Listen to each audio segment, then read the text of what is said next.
Saudara-saudariku yang terkasih, hari ini kita mendengar satu bacaan Injil yang menurut saya pribadi cukup indah.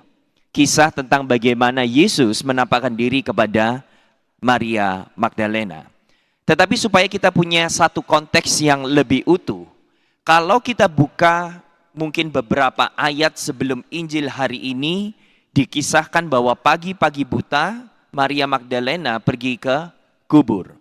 Dan sesudah sampai di kubur, ia mendapati kubur telah kosong. Maka dengan kebingungan yang dahsyat, kemudian Maria Magdalena itu pergi pulang ke rumah untuk mencari para murid.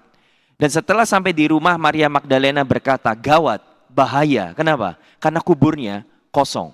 Tuhan kita diambil oleh orang.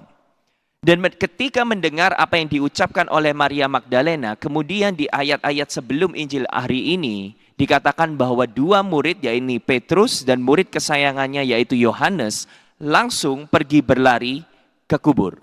Dan Maria Magdalena mengikutinya dari belakang. Dan ketika dua murid ini melihat bahwa kubur itu kosong, dikatakan di sana bahwa mereka menjadi takjub dan kemudian mereka faham serta percaya. Tetapi masalahnya tidak dengan Maria. Kenapa? Karena ternyata Maria itu tetap bingung. Dia tetap bukan ragu. Mungkin saya katakan dia bingung. Apa yang ada di dalam pikirannya kosong. Dan dia tidak bisa menelan dan mencerna apa yang sedang terjadi. Saudara tahu ya, pernah ya berada di dalam sebuah situasi kayaknya ngeblank, kosong. Terlalu banyak yang terjadi sampai Anda bingung ini ada apa gitu. Dan itu yang terjadi dengan Maria Magdalena. Tetapi yang menarik adalah apa yang dikatakan di dalam Injil. Dikatakan bahwa setelah dua murid itu melihat ke dalam, apa yang mereka lakukan? Mereka kemudian pulang ke rumah. Mereka langsung kembali ke rumah. Tetapi coba lihat apa yang dilakukan oleh Maria. Dan itu dijelaskan di ayat pertama dari Injil hari ini. Ketika kedua murid memilih untuk pulang, Maria, dia berdiri mendekat ke kubur, dan kemudian dia menangis di dalam senyap. Saudara bisa bayangkan, bukannya ikut pulang, tetapi Maria dikatakan bahwa ia berdiri mendekati kubur. Dia berdiri seorang diri di sana sendirian dan dia menangis. Saudara bisa bayangkan bahwa Maria Magdalena ini bukan bagian dari ke-12 murid Yesus. Tetapi hanya dari satu sisi ini aja, Saudara bisa lihat bahwa sebenarnya Maria Magdalena itu menunjukkan kasih dan cinta yang lebih besar dan paling besar kepada sang guru. Ketika yang lain pulang, dia malah diam di sana seorang diri bertahan sekian lama dan hanya menangis. Maria tidak mengerti apa yang terjadi, dia tidak punya jawaban, dia tidak bisa mencerna apa yang sedang terjadi, tetapi justru dia tidak pergi. Dia bertahan di dalam kebingungannya, dia bertahan di dalam kesedihannya, dan dia bertahan di dalam kerinduannya kepada sang guru. Dan mungkin itu sebabnya saudara-saudari yang terkasih, kenapa Yesus menampakkan diri pertama kali kepada Maria Magdalena, bukan kepada 11 murid yang lain.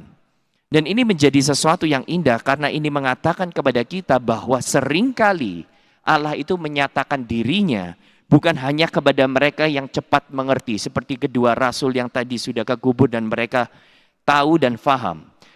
Seringkali Tuhan tidak menampakkan dirinya kepada mereka yang mungkin berlari paling cepat, tetapi justru kepada mereka yang memilih untuk tetap tinggal, yang mau bertahan, dan kepada mereka yang terus mencari.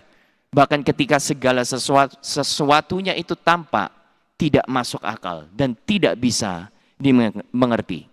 Maka dalam perayaan Ekaristi hari ini, semoga kita diingatkan agar kita itu menjadi seperti Maria. Agar kita itu tidak cepat pergi ketika kita tidak mengerti jalan Tuhan. Agar kita itu tidak cepat menyerah ketika Tuhan itu terasa diam. Ketika hidup kita itu terasa berhenti dan senyap. Belajarlah dari Maria untuk tetap tinggal, tetap mencari dan tetap setia. Walaupun semuanya itu harus dilalui dengan air mata. Karena di sanalah pesan kebangkitan dan pesan Injil hari ini. Justru di saat kita memilih untuk bertahan, disitulah Tuhan seringkali berada paling dekat dengan kita. Dan pada waktunya, Ia akan memanggil kita dengan nama kita masing-masing, dan kita akan menyadari bahwa Allah yang telah bangkit dan Allah yang hidup akan selalu bersama dengan kita dan tidak akan pernah sekalipun meninggalkan kita. Amin.